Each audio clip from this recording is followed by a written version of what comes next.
Hi, it's Rachel from Tea and Forget-Me-Nots. Hi, welcome back to Tea and Forget-Me-Nots. I'm Rachel and today I am going to be doing a makeover with some scrap wood and some IKEA mirror tiles. So really simple, budget friendly, and creates a beautiful mirror at the end. So if that sounds something like you're interested in, stick around. Let's get into it. So I've got a giant piece of scrap MDF that I used on another project, and I thought, what can I make with it? And I had a brilliant idea of something that will make this pretty ugly MDF really beautiful. I started with a scrap piece of MDF board and a leftover piece of furniture transfer from a desk makeover I did last year. Then I also had a 4-pack of IKEA mirror tiles and created a wood frame to turn this into a beautiful window-like mirror. And if you're a fan of cats, keep an eye out for my cat Pastel. She appears in quite a few of these clips today as she keeps appearing for snuggles. The first thing I did is buy some plain wood trim, and this was to create the window effect around the tiles. And I did a rough cut to work out the width of both the mirrors and the wood trim in place so that I would know what size to cut my MDF board to.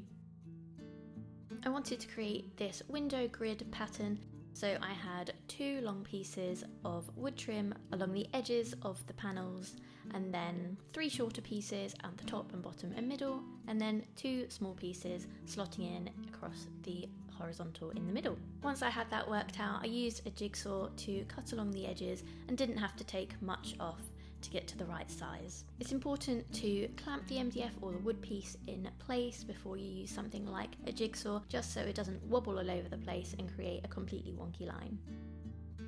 Then when I had my MDF cut to size, I had the chance to do the exact cuts for the wooden trim into a window frame, and then sanded the edges nice and flat. I then did a test run by laying out all the pieces to the right size and made sure that I was happy with the positioning before I got to making any of this pretty.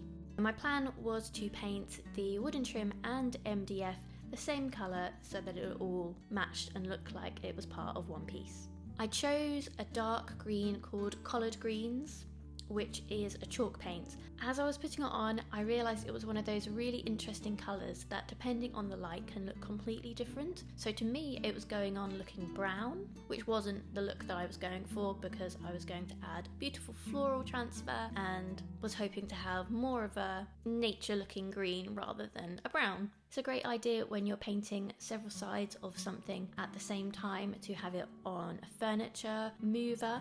I've got it on a circular base, so I could just gently spin it round and get to the next side, which is much easier than picking it up and repositioning it and potentially getting paint all over yourself. So I had the MDF board placed on painter's pyramids because I wanted to paint both boards at the same time, and you can do this as long as it's on those pyramids, so it's just a tiny dot of paint will be touching those pyramids, so you're able to paint both sides at the same time and it's really efficient. For the MDF board on the back side, I painted the piece completely so that it would hide that brown, and for the side that would have the mirrors placed on it, I painted the grid pattern. This is so if there was a small gap behind where the wood trim and the mirrors touch, you would just see the colour of the wood trim and it would blend in more nicely. So I painted more than I knew I would need of the outline of the wooden trim just to be sure that there would be no brown spots after I attached the mirrors. Because I'd tested where each of the pieces of trim were going to fit, I also made sure to label the back of them so it would say left hand side, right hand side, middle top for example, so that after it was painted I would know that it was back in the right spot. After the second coat it did look more to its true colour, or the colour I expected to see. However, by then I was convinced that I was probably going to change it anyway, so I painted over it with a green called a cactus. And I chose this green because this is the green I used in the original makeover I used with the first half of this transfer, so I knew that I thought that the transfer and cactus would look nice together. Because I'd already done 2 coats of the darker green, I decided to mix in my top coat into the cactus to save an extra step later. Now Cactus has some top coat built in with it anyway, so this just gave it that extra protection. After it was painted and dried, I did like the dark green, however Cactus just looked a lot more brighter, a lot more spring-like, and I already know will look nice with the Midnight Floral Furniture Transfer which I'm using. So at this point I had 2 coats of collared greens and 2 coats of Cactus, and that was all I needed to get my good base to apply the mirrors.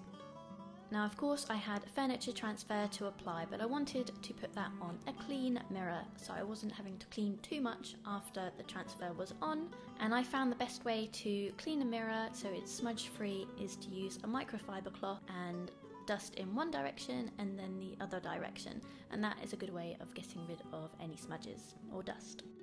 I cut out 2 of the sections of flowers, one to have a piece that crossed 2 of the mirror tiles and one in a corner by itself. I applied the transfer before the mirrors were secured in place because I didn't want the transfer to go over the wooden window frame in the middle.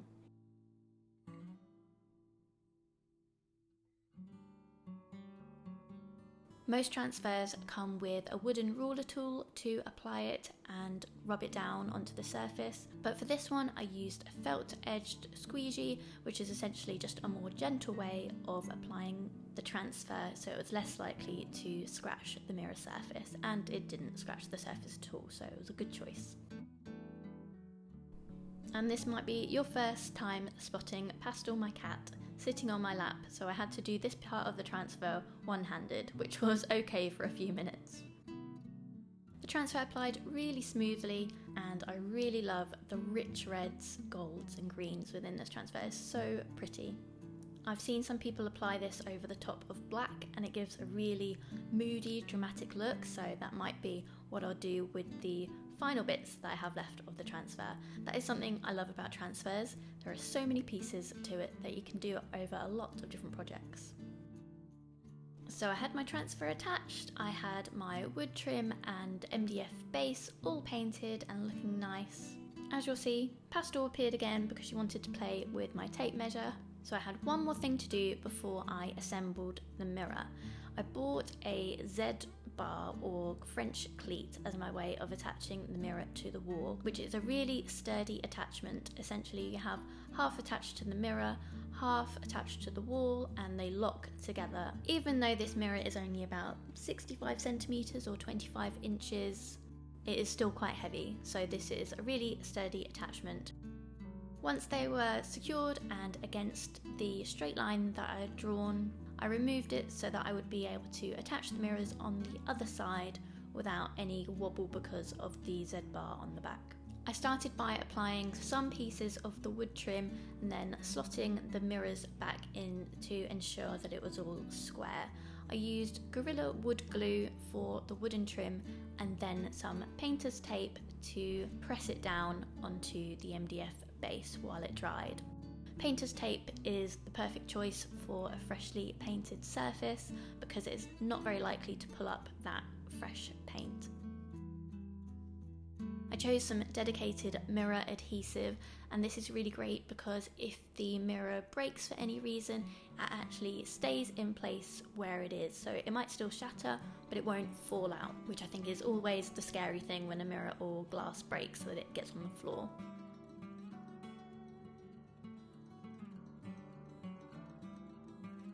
Depending on how heavy the mirror is depending on how much of the glue you need. This mirror is really thin, it's around 4mm, so I needed to put beads of glue every 10 centimeters or 4 inches or so. When it was time to insert the mirrors in place, I simply lifted up the painter's tape, holding down that wood trim, and then reapplied the painter's tape so it went on top of the mirror too. Then finished off the top and the bottom layers of wood trim so it was all perfectly in place together.